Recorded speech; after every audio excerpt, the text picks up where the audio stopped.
Bien, en primer término nos acompaña la licenciada Dilia Leticia Jorge Mera, actual viceministra de Innovación y Transparencia de la República Dominicana. Es una persona que ha consagrado su vida también y su ejercicio profesional a la defensa de los derechos de niños, niñas, adolescentes y también en todo lo que tiene que ver con el derecho familiar. Dilia Leticia tiene experiencia siendo juez del Tribunal de Niños, Niñas y Adolescentes. Además, es catedrática de estas asignaturas y es verdaderamente un privilegio tenerla por aquí. Nos acompaña desde el... Permiso, permiso, Luz, permiso. Me han reportado 3 personas que no se está escuchando. ok. No tú, sino desde el principio. Ok, perfecto. Vamos a pedir al personal técnico que nos está asistiendo que colabore para la verificación del sonido. Sí, eso es Muchas con la gracias. sesión en YouTube. Ya están resolviendo esa partecita. Ok, perfecto, perfecto, muy bien. Entonces, también queremos dar la bienvenida a la licenciada Yanira Lara, actual directora ejecutiva del Patronato de Ayuda a Casos de Mujeres Maltratadas, PACAM, que es una institución que ha consagrado su ejercicio también a estos temas, particularmente en aspectos de violencia intrafamiliar, de género y delitos sexuales. Es una psicóloga que podrá aportar esa perspectiva al diálogo que tendremos esta noche. Y finalmente, pero no menos importante, yo diría que una de las estrellas de esta noche, como yo le había dicho a ella en ocasiones anteriores, está la magistrada Belkis Rodríguez, que es licenciada en Derecho y además tiene maestría en Derecho Penal y Derecho Procesal Penal, y es la actual directora de Violencia de Género, Intrafamiliar y Delitos Sexuales de la Fiscalía, quien nos va a explicar en el conversatorio que tendremos hoy cómo se procesan este tipo de conductas a nivel judicial, que probablemente muchos de nosotros no sabemos si existen vías efectivas legales a las que se puede acceder cuando se identifica que hay algún tipo de abuso. Entonces, luego de esa introducción y agradeciendo creo que por tercera ocasión, la deferencia de la compañía de estas mujeres excepcionales que nos acompañan en esta noche, podemos iniciar el conversatorio. Y tal y como decía el superintendente, probablemente una de las primeras cosas que debamos hacer sea definir cuál es el contexto en el que nos vamos a situar. Y sabemos que hay muchas acepciones para denominar el tipo de abuso que se ejerce cuando se utilizan medios económicos como instrumento de abuso.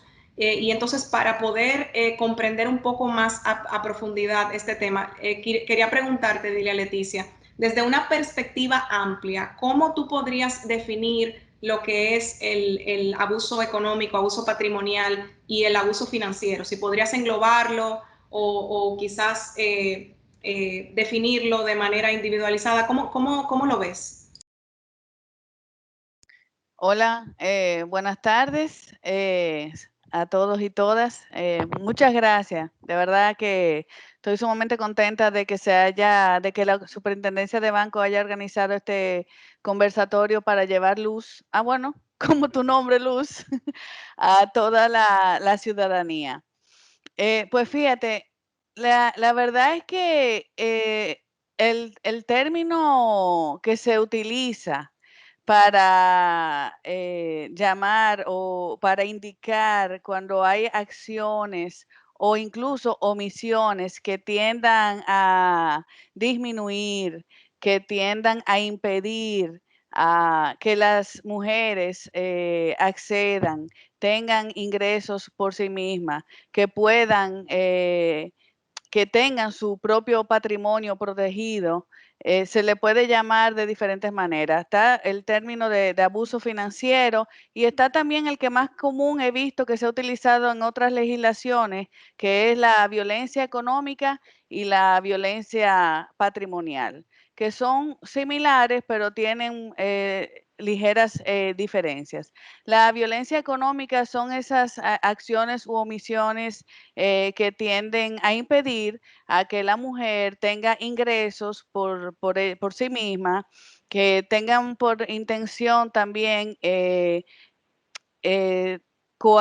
quitarle ingresos, restringir el acceso a dineros, a recursos para poderse mantener ella misma y poder mantener también a sus familiares. Es decir, le va limitando poco a poco su desarrollo económico. Y luego la violencia patrimonial, podemos decir que son aquellas acciones que tienden a dañar el patrimonio en sí de la mujer, o dañar sus bienes propios, también sustraer bienes en caso de que exista un matrimonio o una comunidad de bienes. Y ese tipo de acciones que tienden a causar un daño económico y por tanto un daño también emocional y psicológico, que me alegro mucho que esté aquí también Yanira, que pueda hablar sobre cómo impacta este tipo de acciones en las mujeres. Entonces, eso es más o menos los conceptos que se hablan y se conversan en estos casos de abuso financiero. Ok, pero dile, Leticia, tú no solamente eres ministra, o sea, también tú tuviste una práctica privada importante en el Sí. que, y además fuiste jueza, en la que tú veías probablemente situaciones de abuso y quizás fuiste testigo de situaciones de abuso en alguno de los clientes. Entonces nos surge la pregunta de cuán frecuente es que se verbalicen estas situaciones de abuso, que se procesen estas situaciones de abuso desde tu perspectiva de abogada especialista en estos temas. Mira, la verdad es que es muy frecuente, muy frecuente. Lo que pasa es que son situaciones tan sutiles y tan normalizadas que las mujeres vienen a darse cuenta al momento de producirse una separación de la pareja o enfrentarse a un proceso de divorcio. Cuando ven que este esposo que le prometió siempre que no le iba a faltar nada a ella, a sus hijos, y de repente cuando se ven en frente a una separación o un proceso de divorcio, empieza entonces a restringir los recursos económicos, y no solo para ella, sino también para sus hijos, porque este tema de la violencia económica se refleja también mucho en casos de pensiones alimentarias, donde yo siempre digo estos casos donde el padre que va a los tribunales solicitando una reducción de la pensión alimentaria está actuando en derecho. Pero en el fondo, cuando tú te pones a ver los detalles de los casos, en el fondo lo que quiere es violentar a esa mujer y a esa familia, restringiéndole dinero que va para el bienestar de sus hijos. Entonces, lamentablemente es frecuente y se ve ya cuando como yo te digo, al momento de producirse esa separación. Y entonces vienen Y qué ¿y qué bueno, vamos a sí, y qué bueno, Leticia, dile a Leticia que tú traes a colación ese tema, porque de la pregunta que hizo Luz, de que si se verbalizan este tipo de violencia.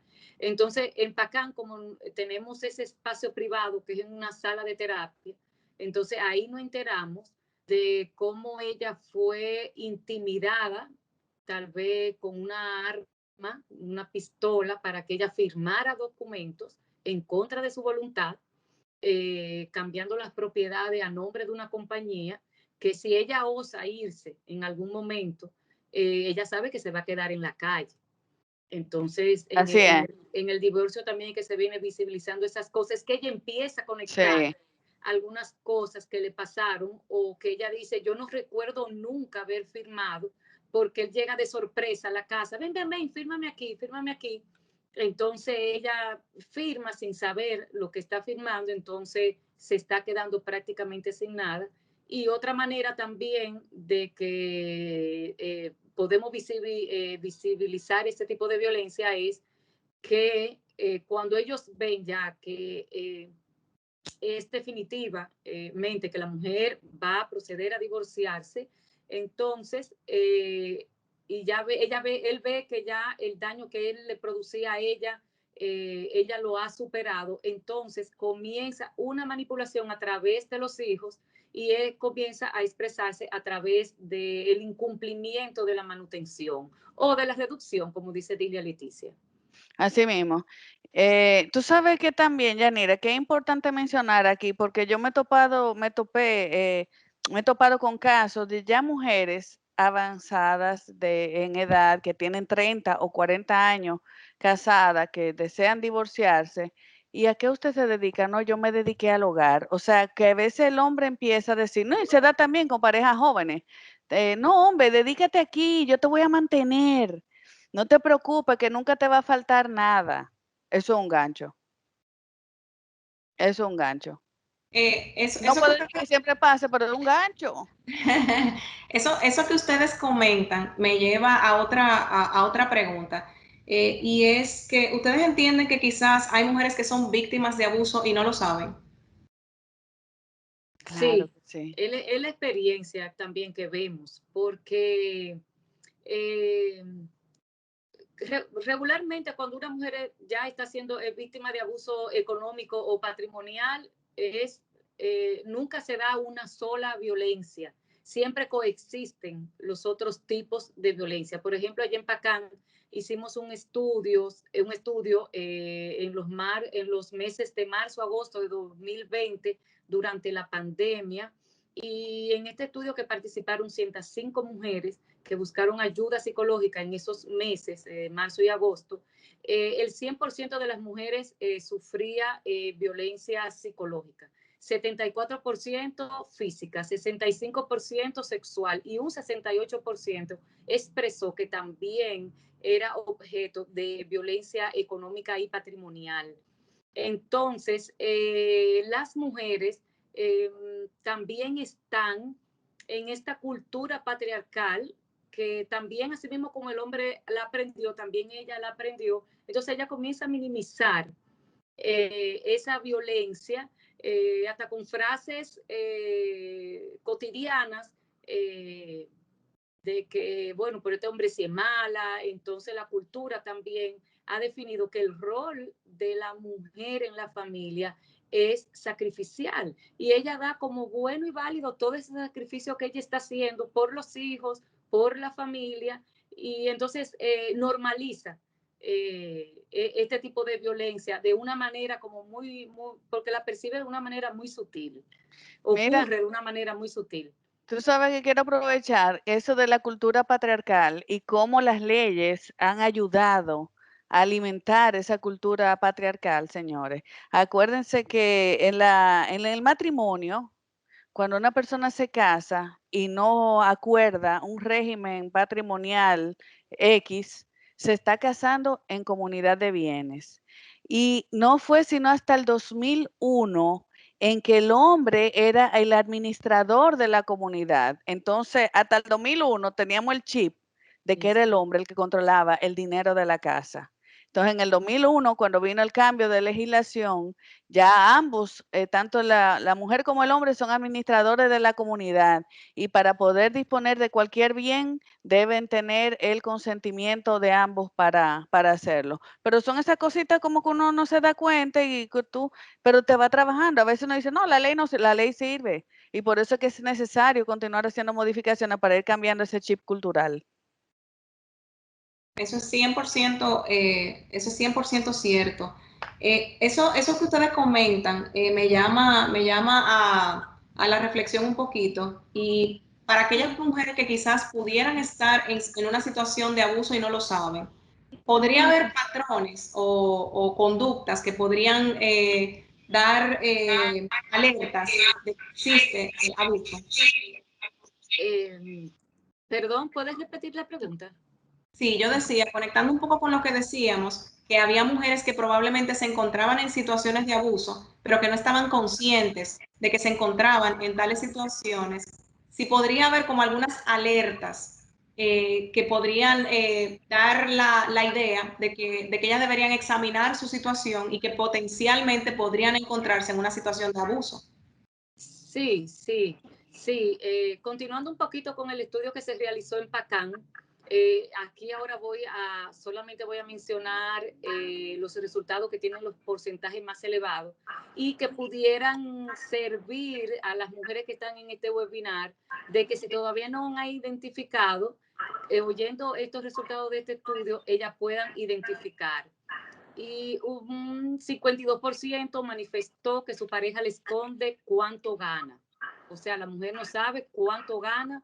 Ese es el porciento más elevado. 47% incumple con sus responsabilidades económicas en el hogar. 41% de las mujeres refiere que usa el dinero de la manera que él le dice. Otro 34% le niega dinero cuando ella o sus hijos tienen que ir al médico o comprar medicamentos. Y el 22% le ha ocultado los bienes que él posee. Entonces, muchas veces estas actuaciones, como yo les decía ahorita, no alertan a la mujer que algo anda mal, porque la mayoría de las veces las mujeres minimizan este tipo de acciones con comentarios como ese hombre sí es malo, pero ese hombre es un miserable, ni para sus hijos se compadece. Entonces todo eso va como minimizando y como que le sirve de comodín para ella poder manejar ese dolor, esa frustración de que en ese momento, ante esas situaciones, no puede hacer nada. Entonces la va normalizando la violencia. Pero estos ítems que mencioné pudieran ser alerta de quién está ahora en estos momentos padeciendo de este tipo de violencia. También un tip muy importante, Luz y compañeras, es el de cuando hay control en el hogar hacia los gastos que pueda hacer la mujer. Es decir, que la mujer no pueda ella misma organizarse de cómo administrar los gastos, que le tiene que presentar comprobante de pago, prueba de que realmente ella pagó. Fuiste, pagaste el colegio, enséñame el volante, pagaste el teléfono, enséñame la factura. Cuando hay un control, que la mujer no tiene una libertad de disponer de sus ingresos o del manejo de los fondos dentro de la comunidad, dentro del hogar, pues ya esa es una alerta que hay que empezar a trabajar y también compartirles, ahorita cuando se hablaba de que la mujer es víctima y no lo sabe, ciertamente, y lo peor del caso es que los terceros, su familia, los vecinos, no creen que ella sea una víctima y al contrario, casi siempre apoyan al hombre y dicen, pero ese es un hombre bueno. Y lo que pasa es que la mayoría de las mujeres que son violentadas en todos los sentidos, eso sucede en la intimidad. Entonces, es muy importante desarrollar esas técnicas para aprender a detectar cuándo empieza una violencia. Mira, yo quiero aprovechar, discúlpame, porque creo que viene perfecto un caso, Luz, que retrata perfectamente de ese control y ese manejo. Una vez yo tuve un caso de un señor que pagaba X cantidad de dinero en efectivo y pagaba otra cantidad mayor en una tarjeta de crédito que él controlaba, pero se la daba a la señora para que ella cubriera los gastos de supermercado y demás para los niños. Y él muchas veces exigía esos recibos de supermercado para ver en qué era que estaba gastando el dinero. Y también no pagaba, a veces no pagaba a tiempo la tarjeta de crédito y a veces la señora con el carrito del supermercado en la cajera no tenía fondo el dinero y tenía que dejar el carrito ahí y empezar a ver. O sea, y lo grande es, pero yo tengo que decir esto porque es una especie de desahogo.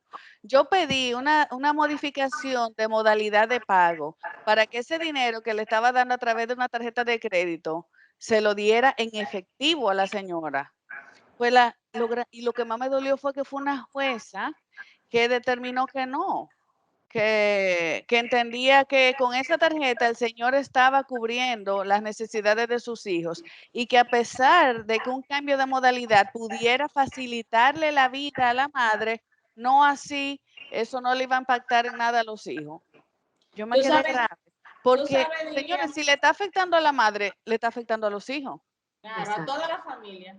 Sí. Y tú sabes, Lilia, que aquí hay que trabajar mucho, sensibilizar a los operadores de justicia en relación a ese tema de la violencia económica. No te imaginas los tabúes que existen y los problemas que nosotros tenemos para poder probar este tipo de violencia dentro del ámbito intrafamiliar y a la misma mujer en los tribunales, para que se trabaje, se debe sensibilizar a los operadores con relación al tema, porque ciertamente, como tú dices, solamente el hecho de una mujer pararse con un carrito en una cajera y tener que devolver lo que tú ya habías elegido, ya por ahí empieza una violencia. Eso produce un daño psicológico que se traduce ya en daños a la familia, y por eso hay que visibilizar este tipo de violencia en Exacto. todas las instituciones y a nivel de la sociedad en general.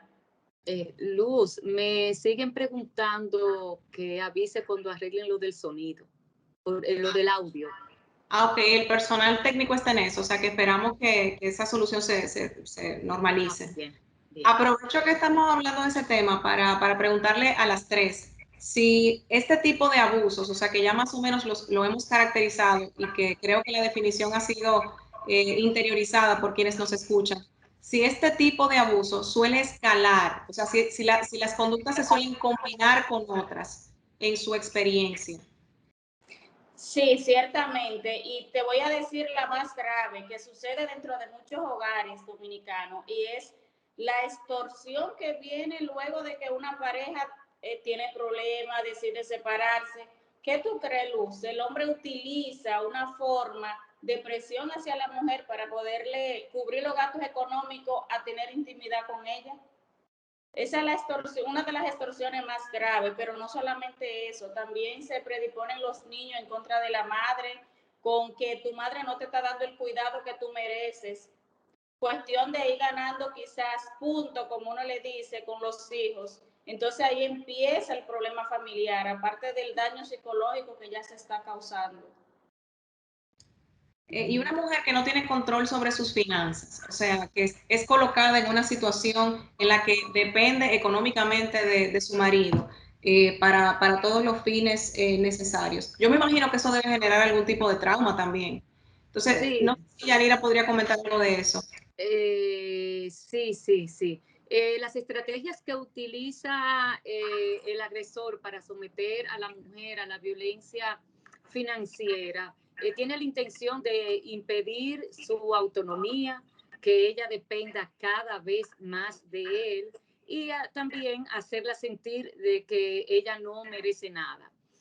También y estas cosas hacen que la violencia económica y patrimonial, con otras que coexisten también, que van también lacerando su autonomía, su autoestima, su estado emocional, de esta situación de sentirse indefensa ante esto, refleja también qué tan afectadas se ven las mujeres, que en el estudio que hicimos allá en Pacán, un 45% de ellas calificaron con un grado de depresión severa y un 55% con un grado de ansiedad grave. O sea que ya estamos viendo cómo están siendo dañadas psicológicamente. También junto a otras afecciones psicológicas que se presentan, que son como el estrés postraumático, ellas también comienzan a aislarse, también aparecen en casos extremos la ideación suicida, porque ellas comienzan tienen una sensación de incontrabilidad de su vida, o sea, que ellas no tienen el control de su vida, entonces empiezan a aparecer estas ideas. Siempre hemos observado que una de las estrategias que este hombre puede utilizar es que si la mujer, por ejemplo, ya está trabajando, y el fin de la violencia es controlar, como lo dijo Belkis en un momento, se trata de control. Simple y llanamente para dominar y así someter a la mujer.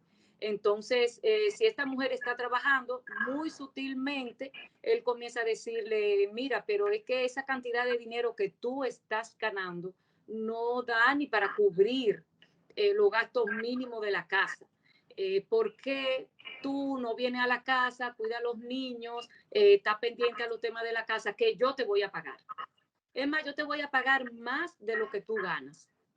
Pero ocurre que eso nunca pasa. No le paga. Entonces, comienzan a aparecer compromisos como que hay que pagar el colegio o hay que pagar el colmado o hay que comprarle la merienda a los niños o hay que llevarlo al médico o si fueron al médico hay que comprar la indicación.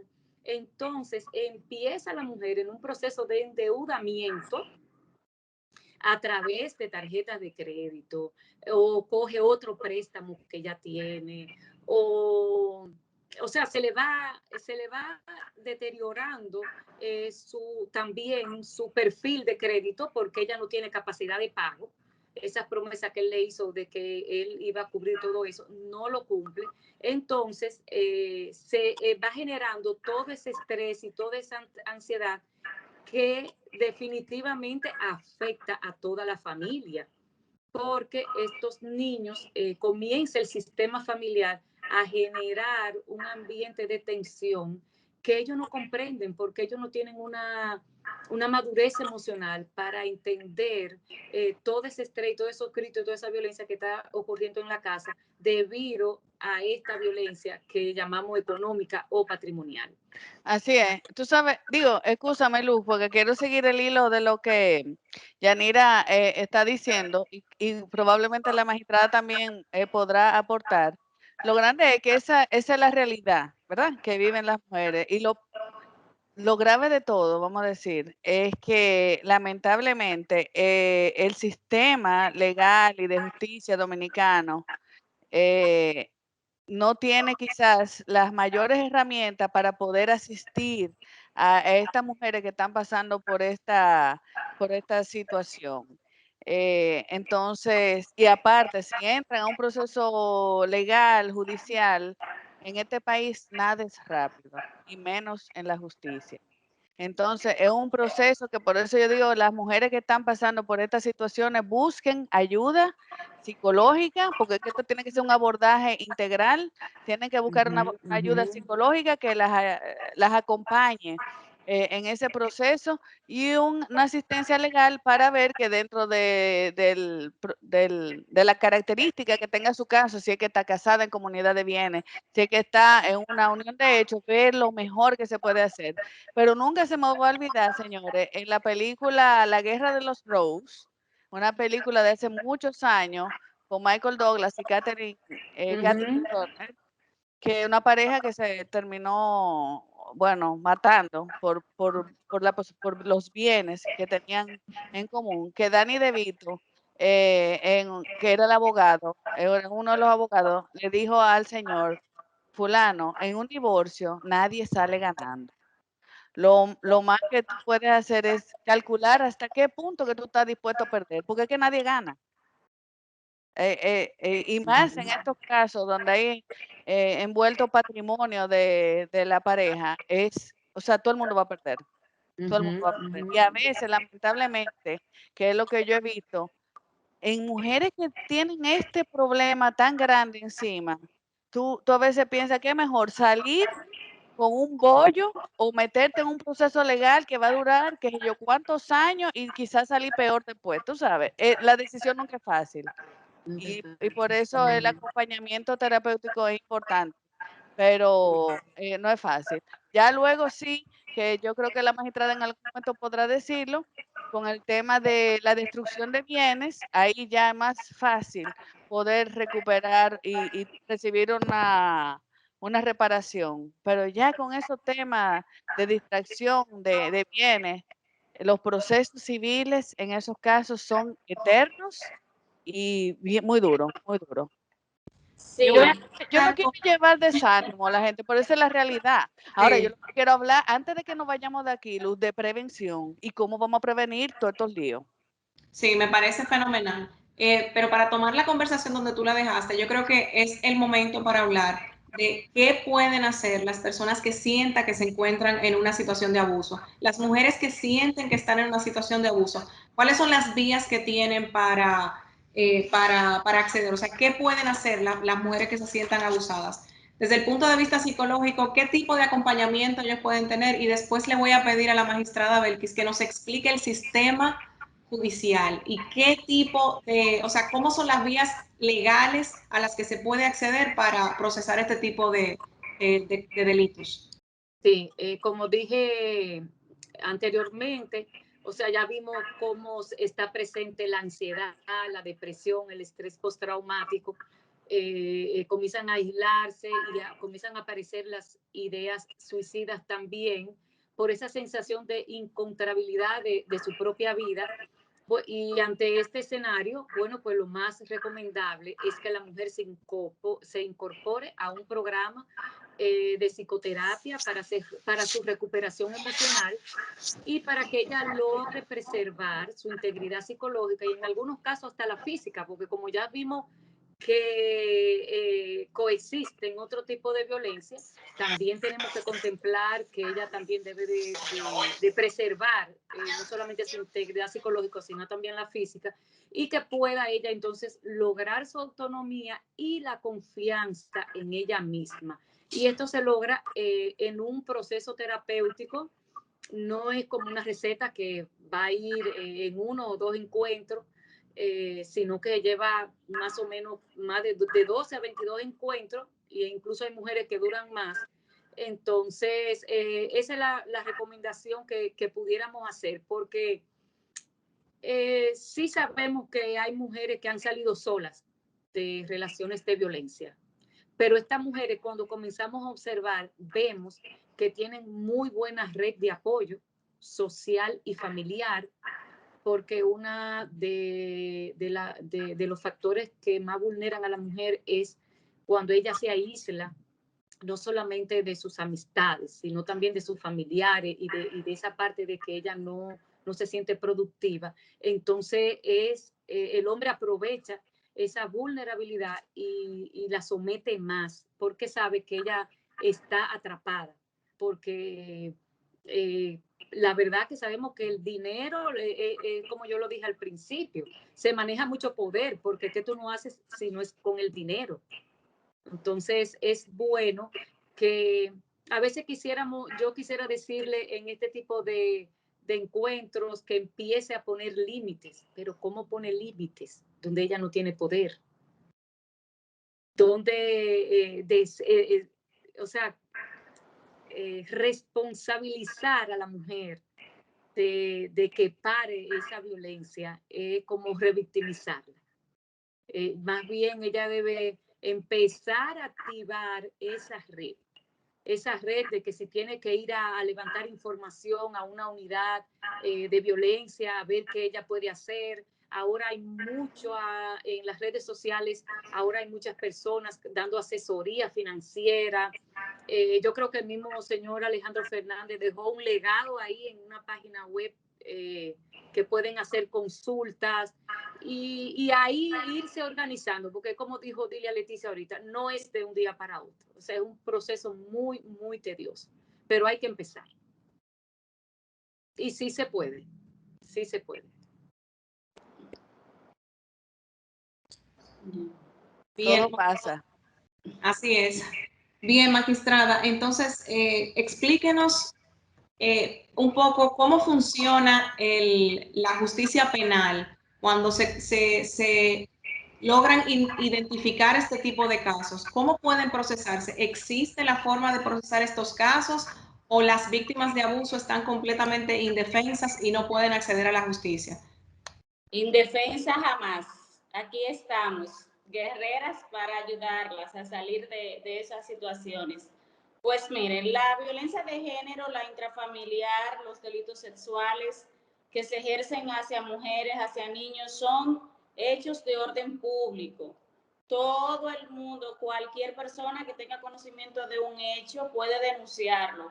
Lo puede hacer de forma responsable presentándose a cualquier unidad de violencia, a cualquier fiscalía, o lo puede hacer de forma anónima a través de Línea Vida. Línea Vida es un call center que trabaja 24 horas, 7 días a la semana. Al teléfono 200-1202 sin ningún costo. Solamente tiene que decir, en tal lugar hay una persona que está siendo víctima de violencia, ya sea intrafamiliar, ya sea algún delito sexual. Inmediatamente Línea Vida nos pone en contacto a las unidades de violencia, a los operadores del sistema y nosotros vamos en auxilio de esa persona. También lo pueden denunciar a través del 911 o dirigiéndose a cualquier destacamento de policial. No hay excusa para no denunciar un hecho. Usted no tiene que ser pariente de la víctima para denunciarlo. Entonces, inmediatamente nosotros en las unidades tomamos conocimiento de que hay un hecho de violencia, se activa un protocolo que va desde la protección de esa víctima y su familia, hasta su madre o sus hermanos si están en peligro. Tenemos las casas de acogida, que ustedes saben que ahí albergamos a las víctimas. Tenemos CONANI, que son hogares de paso para los niños que también están siendo víctimas de algún tipo de abuso. Hacemos un abordaje integral con un equipo multidisciplinario, tenemos psicólogos, tenemos médicos para evaluar esa víctima. Le acompañamos desde el inicio hasta el final del proceso. A través del Ministerio de la Mujer y del Centro de Atención a Víctimas le procuramos asistencia legal. Si en dado caso no tiene una privada, que también tiene la libertad de tenerla. Entonces, cuando recibimos la denuncia, y en este abordaje que estamos haciendo, que es la violencia financiera, económica o patrimonial específicamente, nuestro ordenamiento jurídico no tipifica literalmente, no menciona este tipo de violencia, pero sí nosotros nos encargamos de enmarcarla dentro de las violencias hacia la mujer que sí están previstas en nuestras normas.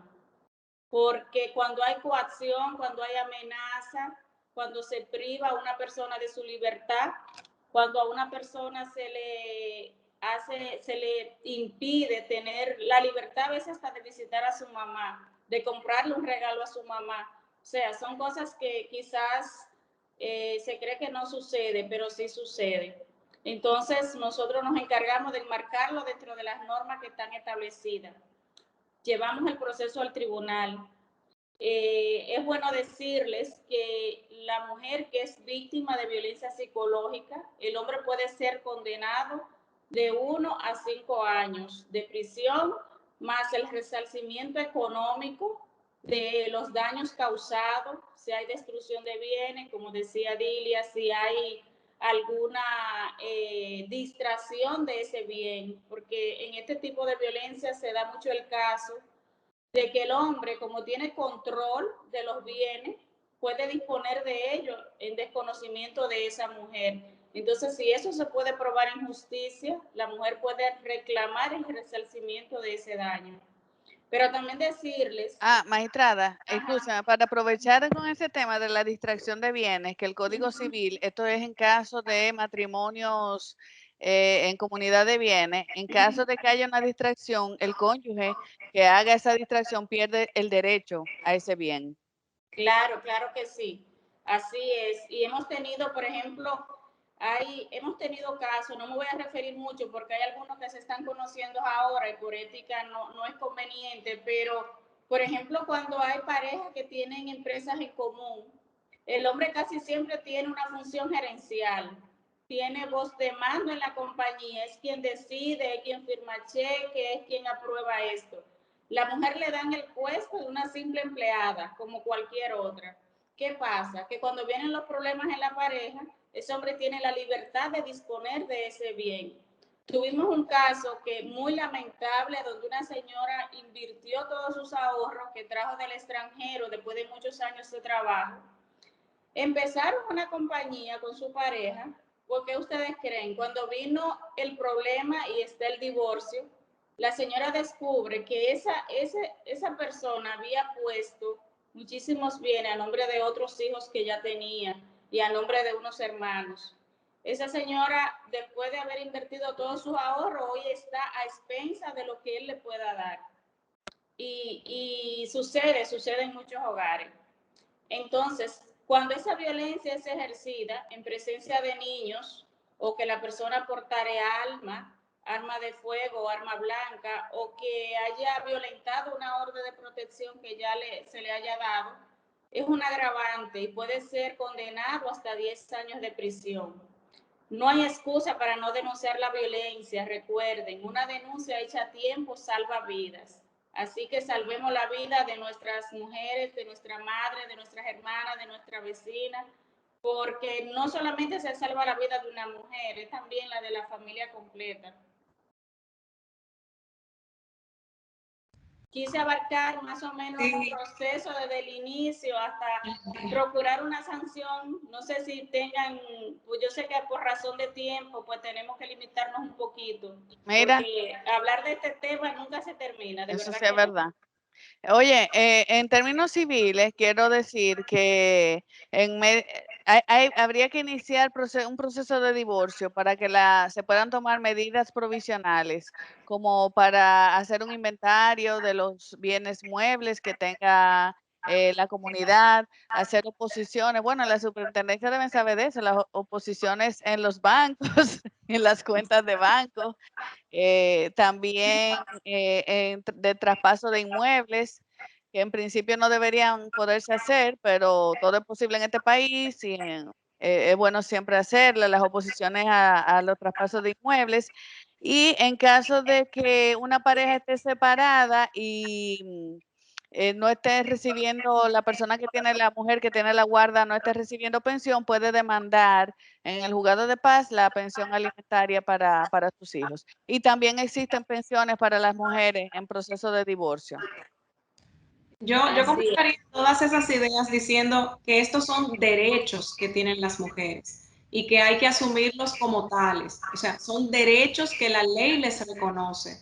Eso no quiere decir que la mujer está ejecutando una estrategia maliciosa a los fines de dejar a su marido sin bienes. Yo creo que ese tabú también hay que dejarlo atrás. Son derechos que tienen las mujeres para asegurar la preservación de los bienes en medio de procesos litigiosos. Y eso es importante que se asuman como tales, son derechos.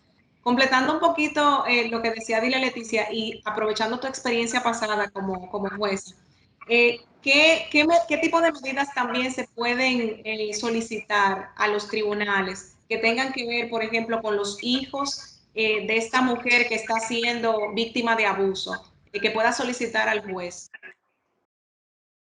Bueno, se pueden tomar medidas también provisionales con relación a los hijos. Aparte de la pensión alimentaria, se puede pedir también establecer un régimen de visitas para los niños, una guarda provisional en lo que se determina el caso del divorcio, si es que están casados. O sea, que se pueden tomar esas medidas, que siempre es bueno porque a veces se da lo que yo aprendí en el PACAM, que se llama el uso perverso de los niños, donde el agresor muchas veces utiliza a los niños para maltratar a la madre. Y siempre es bueno pues poner como las reglas claras y no dejar abierto a la interpretación. Y quiero decirle a las mujeres que no se dejen llevar de esas famosas amenazas, de que te voy a quitar los hijos, de que yo veo a los hijos cuando a mí me dé la gana. Óyeme, eso no es así. Y que si tú me lo estás impidiendo ver, o sea, si no hay una sentencia que establezca un régimen de visita, está al criterio de la madre y en base a las necesidades de esos niños, cuándo y cómo ver a sus padres, porque es que el padre se tiene que adaptar a los niños, no los niños al padre. Entonces, mujeres, no se dejen llevar de amenazas, siempre consulten con abogados o abogadas en la materia sobre estos temas para que no se dejen amenazar, sí, sentir amenazadas, mejor dicho. Sí. Yo creo que de lo discutido hoy ha quedado claro que el abuso financiero no es una ficción, sino que existe, que probablemente es mucho más común con las cifras que dio Yanira, es mucho más común de lo que nosotros estábamos pensando. Yo me quedé pasmada con alguna de las cifras que ella comentó, muchísimo más común y sobre todo que tiene ramificaciones psicológicas también serias que pueden degenerar en cuestiones como la depresión o incluso intentos suicidas, que me pareció también asombroso escuchar eso.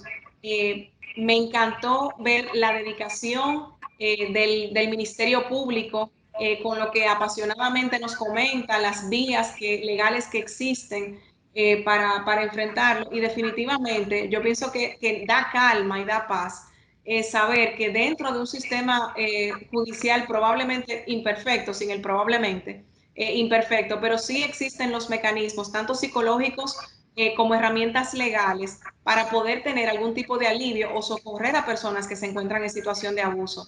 Y yo creo que el haber tenido este encuentro se justifique en sí mismo, en nosotros poder tener la capacidad de verbalizar eso y de hacer conciencia de que las personas que entiendan que están en una situación de abuso tienen mecanismos para salir de esa situación.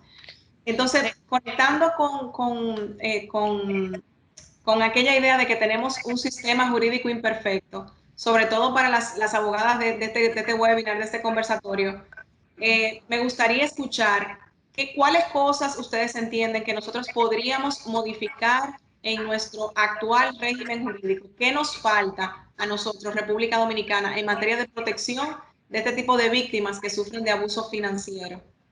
Bueno, nosotras la experiencia que tenemos en Pacán, que como te dije, tenemos la oportunidad de tener a la mujer en un espacio privado, donde ella se puede expresar con más tiempo y más confianza y con más seguridad.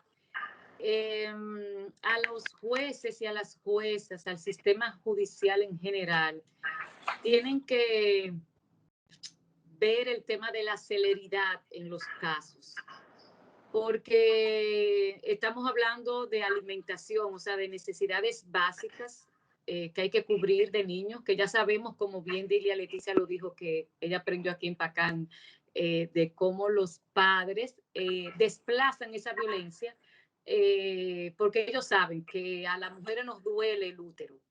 Entonces, y ellos saben que por donde más nos duele es con los hijos. Entonces empieza ese uso perverso con los hijos. Entonces, estamos hablando de que esos niños no están recibiendo esa manutención, que se están atrasando los pagos en el colegio, que incluso hasta un área que tal vez porque es social, la gente no valoriza, pero también es parte de la salud emocional, que son las actividades recreativas de esos niños, ir a comer helado, no es nada más tener que ir a Walt Disney. También puede ser ir a comer helado, una pizza, ir a visitar a la abuela que hace mucho que no la ven. O sea, estamos hablando de traumas que pueden quedar en la infancia cuando hay un proceso judicial, aunque no sea una demanda por abuso económico o financiero, puede ser por violencia que esté viviendo. O sea, ahí están los niños. Entonces, es importante el tema de la celeridad.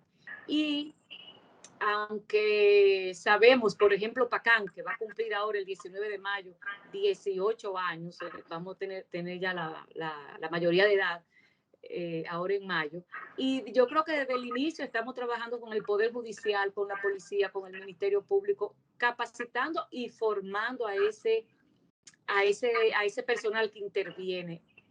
¿Qué vemos? Que hay que seguir. Hay que seguir capacitando, hay que seguir sensibilizando, hay que seguir concienciando, porque parece que ese gusanito de la cultura, ese sistema patriarcal permea las sentencias todavía. O sea, todavía la mujer no es creíble, todavía el hombre habla y él es el dueño de la razón. Así y del es. poder. Yo Entonces, aspiro, hay que seguir. Luz, yo aspiro a que se legisle a favor de la mujer, que se incluyan tipos penales en el Código Penal, que no lo tenemos implícitamente, como este tema de la violencia financiera. Aspiro a que se creen tribunales especializados para que no sea un juez común que conozca estos casos, porque hay que estar muy bien sensibilizado para poder tomar una decisión donde está en juego la estabilidad física y emocional de una familia. Entonces, que se creen tribunales especializados con personas idóneas para tratar este tipo de delitos, pero también que se destinen recursos para la lucha contra la mujer, que si una mujer denuncia al hombre que le da el sustento porque ella no trabaja y el hombre esté preso, la mujer tenga la oportunidad de saber que va a tener un trabajo, de que va a recibir los ingresos para su familia. Entonces, yo aspiro a que cada día pues se avance más en el tema, que hemos avanzado mucho. No podemos no reconocer esa parte. Hemos avanzado y creo que sí, que vamos a seguir avanzando. Sí. Mira, yo quiero decir que apoyo todo lo que han dicho ustedes, Yanira y la magistrada Belkis. Quiero recalcar que es importante que se hable de que se debe juzgar con perspectiva de género, juzgar en base a la mujer que se tiene de frente y a ese caso específico, no basado en estereotipos. de que la mujer es esto, la mujer lo otro, eso hay que dejarlo a un lado. Y con relación al tema del trabajo, yo quiero, cada vez que tengo la oportunidad de hablar de este tema y decirlo así en público también, sensibilidad a los empleadores de mujeres que están siendo víctimas de violencia de género, porque muchas mujeres que están sometidas y demandadas o están en un proceso legal tienen que ausentarse de sus trabajos y a veces abandonan esos procesos porque tienen miedo a que la despidan de su trabajo por ausencia, porque tienen un caso aquí, porque tienen un caso acá. Yo tuve un caso, Cata, lo tuve que llevar al PACAM, donde un señor le puso más de 30 demandas en un periodo de 2 o 3 años a una señora. Esa señora no salía de un tribunal y suerte que estaba en una institución que era sensible al tema de la mujer y no hubo problema, pero ella es una excepción, porque muchas veces abandonan los casos por ese tema, pérdida, el miedo. Y luego, mira, Lu, escúchame, pero es que yo no quiero dejar de mencionar que a las mujeres, por favor, cuando se vayan a casar, cuando se vayan a unir, infórmense acerca de cuáles son las consecuencias patrimoniales acerca del matrimonio que usted va a contraer o hasta de la unión de hecho que usted va a hacer. Que aunque las uniones de hecho no están reguladas, usted puede llegar a acuerdo con su pareja de cómo es que se van a manejar con el tema del patrimonio. Y hay que prevenir y hay que educarse. Y luego, como me decía una terapeuta a mí, después tú tomas la decisión, tú te quieres tirar por el precipicio, pues tírese, pero consciente. Yo creo que eso es un muy buen primer paso, aunque hablamos de qué pasa cuando las cosas van mal, pero yo creo que eso es un buen primer paso, el llegar a acuerdos respecto de cómo se van a manejar las finanzas del hogar, de la pareja, de las relaciones significativas, que se haga de manera organizada y que la mujer también tenga conciencia de que no debe ceder el control, como decía Yanira. O sea, la mujer tiene que tener control de sus ingresos y tiene que asumirse como una persona capaz también de controlar sus finanzas. Probablemente educarse sea la mejor forma, porque parte del tabú es que las mujeres se autoentienden como no capaces de regular sus finanzas, y es un tema de educación. Entonces yo creo que es un tema de educación y de responsabilidad. Las mujeres que somos cabeza de hogar, si entendemos que tenemos quizá la necesidad de educarnos, pues buscar entonces un poco y también tratar de educarnos, sin victimizar a las mujeres, ¿verdad? Pero sí, yo creo que es algo que conviene a todos, el educarnos financieramente para ser capaces de controlar nuestras finanzas, para evitar degenerar en las situaciones que hoy estamos viendo. Preparándonos un poquito para el conversatorio, yo estuve viendo y de verdad que tuve que cerrar páginas web de las que estaba buscando porque los ejemplos eran espeluznantes. Yo sé que nosotros estamos hablando aquí en un conversatorio para todo público, vamos a decir, y que probablemente nos estamos cuidando con el lenguaje, nos estamos cuidando con los ejemplos para no presentar ejemplos subidos de tono, pero las experiencias vividas son escalofriantes en muchos casos. O sea, estamos hablando de mujeres que para poder pagar la compra tienen que ser violadas para que se les dé, para que el esposo pueda suministrar el dinero que le corresponde en la quincena. Y la verdad es que lo que les digo, o sea, yo consultando un poco para prepararme para el conversatorio, tuve que cerrar páginas, yo no podía seguir leyendo. Sí, Porque Luz, las experiencias que se viven son de verdad escalofriantes. sí, es bien perversa, suele ser la violencia, muy perversa. Hay tanta maldad, bueno, no es maldad, es perversidad, que nosotras, un caso que tuvimos allá, ya venían crisis dentro del matrimonio y ella iban a adquirir un apartamento que iba a ser el apartamento ya familiar, y entonces no sabemos de qué manera él la convenció de que ella asumiera el préstamo a nombre de ella. Un apartamento que iba a generar una cuota importante de un préstamo, del cual ella no tenía capacidad, pero él de verdad que hizo unos documentos, unas declaraciones juradas, buscó para que ella calificara. Y cuando llegó el divorcio, ella ella estaba muy feliz porque él estaba muy dispuesto a dejarle el apartamento a ella. ¿Tú sabes por qué? porque ella lo iba a perder. Claro, por la deuda. ¿Sabes qué caso se ve mucho también? Se ve mucho también que, por lo menos yo he visto, de las personas que constituyen esa masa patrimonial antes del matrimonio. O sea, por ejemplo, vamos a comprar un apartamento, yo quiero que tú aportes una parte para la compra de este apartamento, no estamos casados, pero eso viene más adelante. Entonces, ¿qué pasa? El apartamento se registra a nombre del marido y al final, después de que llegue el divorcio, ese es un bien que quedó registrado previo al matrimonio, con las intríngulis legales que eso conlleva. He visto eso. Tengo también la experiencia de una amiga, un caso lamentable, que ella se casó con un extranjero, que también a veces esas situaciones colocan a las mujeres en mayor vulnerabilidad cuando la mujer está lejos de la familia, lejos de sus seres queridos, de su red de confianza. La cosa fue que la relación no funcionó y él la denunció, o sea, se casaron por amor, no fue nada arreglado como la gente oye y la gente dice. Ella salió de aquí, dejó su trabajo y se fue a perseguir su felicidad en esta relación. El hombre le hizo de todo, pero al final él la denunció a las autoridades cuando ella decidió divorciarse, porque el hombre mostró episodios de incluso violencia y todo en el extranjero.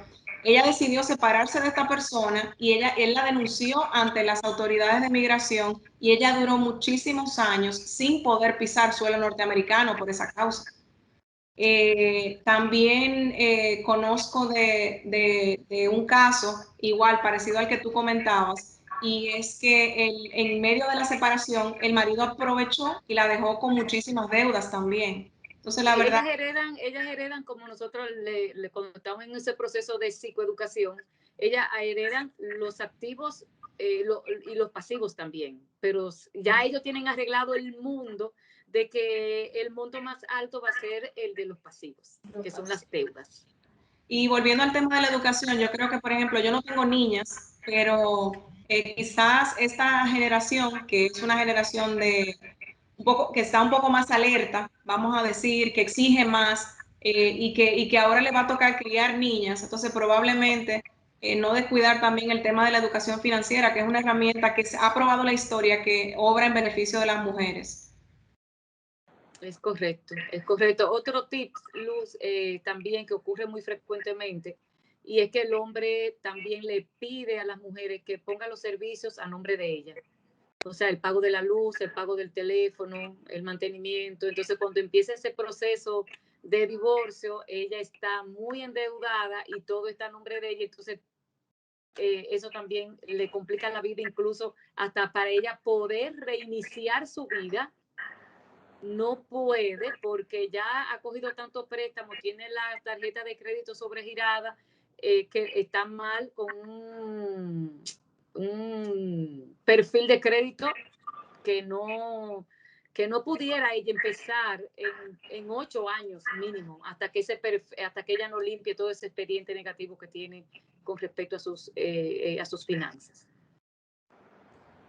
Bien, bien, creo que estamos muy cerca de justo la hora del conversatorio, o sea que titánicamente creo que hemos abarcado muchos de los puntos. Les voy a pedir que antes de cerrar esta hora que teníamos pautada para tener esta actividad, quizás con una pequeña reflexión de cierre por parte de ustedes a los fines de ya dejar cerrado el evento. Y de parte de la Superintendencia de Bancos, agradecerles muchísimo, primero su compromiso con estos temas y la larga trayectoria que ustedes tienen trabajando arduamente para que existan hoy día vías tanto psicológicas como legales para enfrentar este tipo de abusos.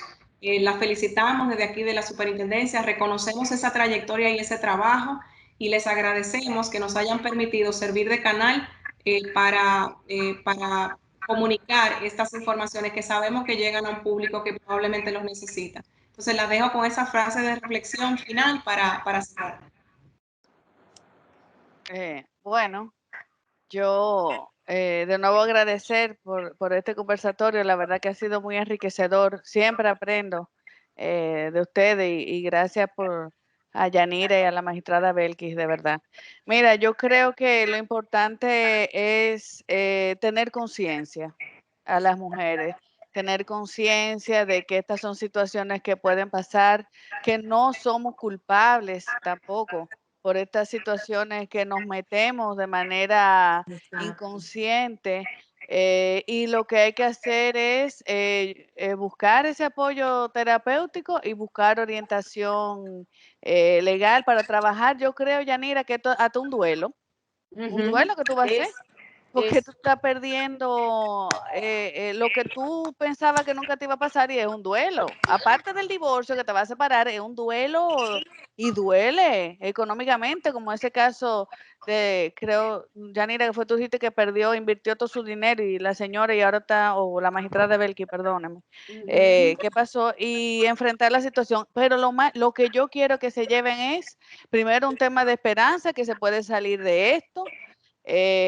Y también a las personas que están pensando embarcarse en un proceso de pareja, de comunidad de vida, pues que se enteren de todas las implicaciones legales que va a tener esa unión y puedan ir de manera más consciente a ese proceso.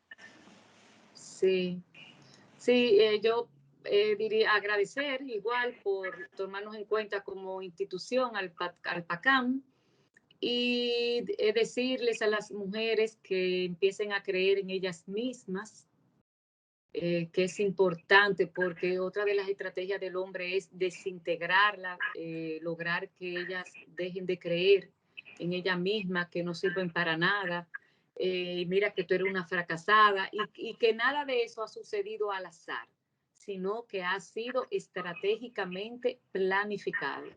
Y quiero dejarles esta frase de Indira Gandhi, que ella dice que para liberarse la mujer debe sentirse libre, no para rivalizar con los hombres, sino libres en sus capacidades y personalidad.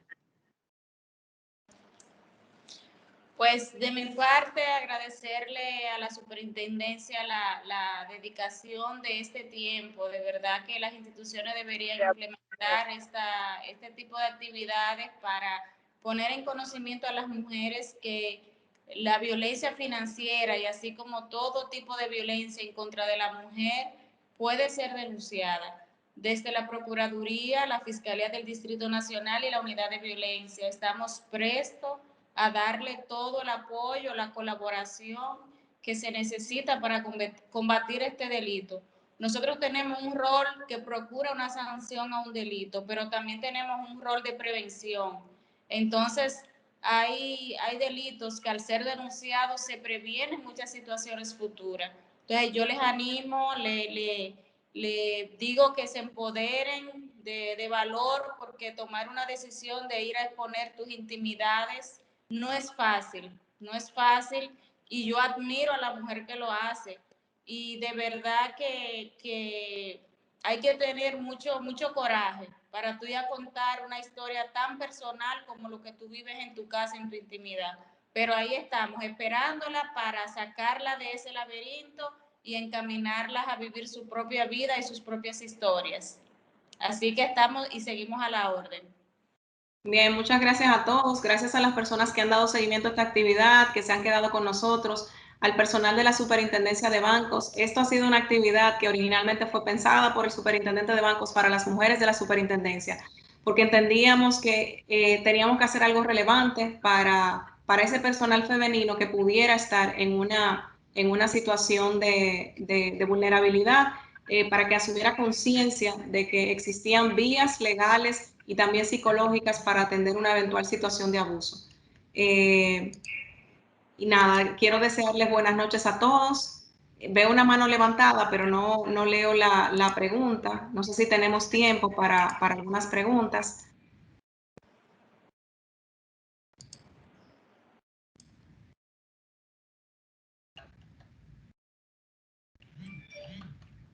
Bueno, son comentarios. Nos están felicitando por la actividad. Excelente. Bueno, muchísimas gracias a todos. Ha sido para nosotros un verdadero placer tenerles por aquí, y esperamos en una próxima actividad poder contar con todos ustedes nuevamente. Me parece que debajo del link de YouTube que va a tener este video hay una encuesta en la que se va a poder valorar la actividad para ver si fue útil, pero también, sobre todo, para poder obtener un poco de retroalimentación respecto de temas que quieran que tratemos en un futuro. Así que buenas noches. Dile a Leticia, Yanira, Belkis, muchísimas gracias por hacer esto posible. De parte de la Superintendencia de Bancos, eternamente agradecidos por el tiempo que nos han dedicado esta noche. Gracias. Gracias, un placer. Gracias a ustedes por la iniciativa. Chao. Cuídense mucho. Bye, bye.